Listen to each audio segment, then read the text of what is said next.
బుల్లెమా ఇదిగో ఒక ఉత్తరం రాసి పెట్టు. ఎవరికి? నాకు. నీకు? నాకంటే మా అయ్యకి. రాయ్. అయ్యో అలా కాదు, ప్రియమైన నాన్నగారికి రాయాలి. మరి ఉంటా కదక్కో. నాకు ఇక్కడ గుండెక్క దాంట్లో పని కుదిరింది. రచవా కడుపు నిండా గూడు పెడుతున్నారు, కట్టుకోవడానికి గుడ్డలు ఇస్తున్నారు, పెళ్లి కూడా చేస్తామని అంటుండ్రు. ఏంటి బిల్లమ్మా పెళ్ళంటే నవ్వుతావు? రాయ్ రాయ్. అంతా బాగానే ఉంది. ముఖ్యంగా 3 ముక్కలు.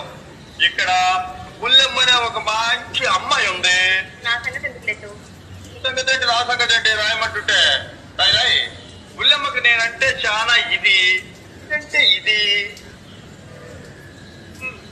కడుపు నిండా అన్నం పెడతది, నన్ను చాలా ఇదిగా చూస్తుంది. ఈ కాళ్ళు వీళ్ళు ఎందుకు బుల్లెమ్మ నుంచే పెళ్లి చేయమని గుండెక్కని అడుగుదాం అనుకుంటున్నాను. ఏంటి తప్పు? పెళ్లి పిల్లాడు తప్ప? అయితే నా ఇష్టం అక్కర్లేదా? నీ ఇష్టం నాకు తెలుసులే బుల్లెమ్మా. రాయ్ రాయే. నేను రాయను. ఇగో రాయవు రాయవు.